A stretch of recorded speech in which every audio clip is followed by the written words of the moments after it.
Bonjour et bienvenue dans Nice, ma ville, mon quartier. Alors aujourd'hui, je vous emmène dans le quartier du Port. Et pour découvrir ou redécouvrir ce quartier, je rejoins un guide savoureux, Steve Bernardo de chez Pipo Soka.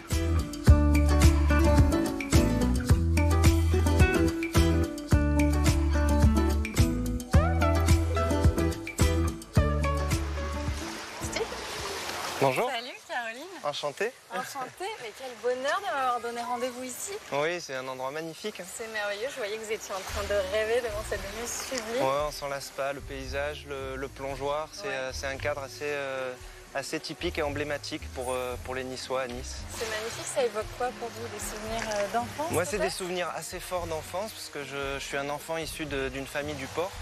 De la rue Lascaris. Mes grands-parents, toute la famille de mon père ont grandi dans la rue Lascaris. Et quand on était petit, mes parents nous emmenaient ici à la plage. Et c'est vrai que voilà, ça laisse des souvenirs. On allait chercher les crabes dans les rochers, on regardait les gobies, les poissons dans les roches ici. Et adulte, on s'en souvient toujours.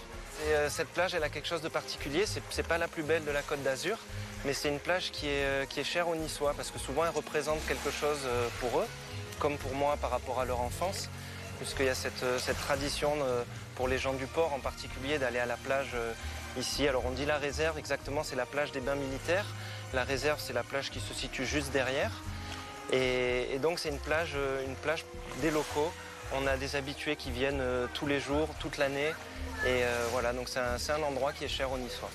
La plage des bains militaires, c'est la première plage à avoir rendu populaire les bains de mer. C'était au XVIIIe siècle, sous l'impulsion d'un docteur écossais, docteur Smollett, qui donc préconisait les bains de mer d'un point de vue salutaire. Et donc ça a aussi contribué à la notoriété de la ville d'un point de vue international et à en faire une villégiature d'hiver, en particulier pour les Anglais. Mais c'est vrai, vous faites bien de le rappeler qu'un jour, on ignorait les bienfaits. Mais complètement, complètement. Voilà. Alors que là, on a quand même qu'une envie, c'est de plonger après le bain de mer. Ah souvent. Oui.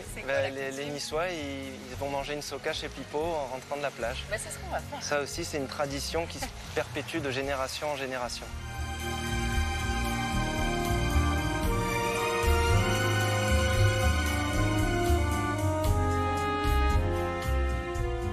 Alors Steve, on continue notre déambulation sur le port, c'est toujours aussi joli. Hein. Donc là, on longe des pointus. Oui. Vous y connaissez un peu en pointu? Pas beaucoup, mais alors c'est un autre lieu emblématique, cher aux locaux, au quartier du port. C'est le port des Pointus avec ses couleurs très typiques et avec son paysage qui est assez exceptionnel. Ouais, ils sont tous très colorés et à la fois ils sont identiques mais très différents parce qu'ils arrivent à leur donner une âme, un esprit. Moi j'aimerais bien en savoir plus. Ce serait sympa si on trouvait quelqu'un. Bonjour. Petite question toute simple pour commencer, c'est quoi un pointu? Alors un pointu, c'est une embarcation qui au départ était une embarcation de pêche, principalement utilisée donc par les pêcheurs professionnels, puis qui au fil du temps est devenue une embarcation de plaisance pour des amoureux de cette embarcation. Alors pourquoi un pointu? Parce que comme vous pouvez le voir, les deux extrémités de l'embarcation sont pointues. Et c'est difficile d'en acquérir parce qu'il n'y en a pas beaucoup, à la vente, il n'y en a pas beaucoup de disponibles, donc c'est assez rare d'en trouver des...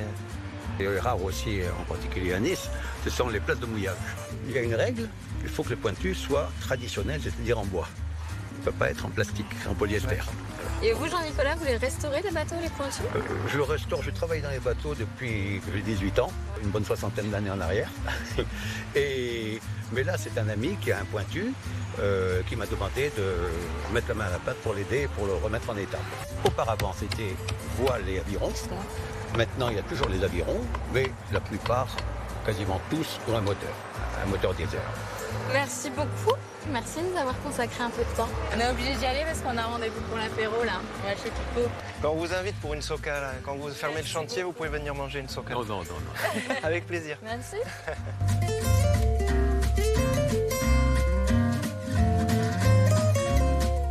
Bon, alors si ça y est, on rentre dans le vif du sujet, on est où? On est chez Pipo, Chez Pipo. devant le four, là où on fabrique la soca depuis 90 ans maintenant. Alors je veux tout savoir sur la soca parce que je vous avoue, je n'en ai jamais mangé. Ce serait une grande première. C'est quoi la recette de la soca? La soca, la recette est assez simple. On a de la farine de pois chiche, de l'eau, du sel et de l'huile d'olive. Et à l'origine, c'était le casse-croûte des pêcheurs. Le quartier du port était un quartier très laborieux. On avait un port de commerce, on avait des manufactures, on avait la manufacture de tabac juste un peu plus haut. Et tout ce quartier vivait de l'activité ouvrière. Et à l'heure de la mérende, les pêcheurs, les dockers se retrouvaient pour manger la soque. Comment vous êtes arrivé ici? Parce qu'à la base, vous ne prédestiniez pas Non, du du tout. à la restauration. Du tout. Alors, en fait, c'était mon job étudiant. Je travaillais ici comme serveur quand j'étais étudiant. Je suis parti à Paris pour 10 ans faire mes études et démarrer ma carrière dans l'industrie. Mais avant de partir, et même quand je l'avais dit, j'étais pas encore majeur, j'avais proposé au patron, le jour où ils vendraient l'affaire, de me tenir informé. Et c'est ce qu'ils ont fait. Ils m'ont passé un coup de fil un jour en me disant on va passer la main, est-ce que tu es toujours potentiellement repreneur? Et j'avais vraiment cette envie au fond de moi depuis que j'étais adolescent et quelque part j'ai réalisé un rêve. Donc, Et ça fait 15 ans que ça dure. et ça fait déjà 15 ans. On est vraiment sur un savoir-faire artisanal et on répète les mêmes gestes avec les mêmes outils depuis la création du restaurant. Elle est prête. Elle est prête. Voilà pour la dégustation. Wow, merci Steve. Merci beaucoup. Il faut ajouter un petit peu de poivre. Ah, si vous tiens. aimez, ça relève toute la saveur de la soca. Superbe. Là, ça. Merci mille fois Steve pour ça. Ben, c'était un plaisir. Plaisir gustatif. Merci d'avoir été un guide merveilleux pour ce quartier du port, cette belle histoire de transmission. Puis on invite celles et ceux qui nous regardent à venir déguster parce que c'est merveilleux. Merci beaucoup. Super, merci.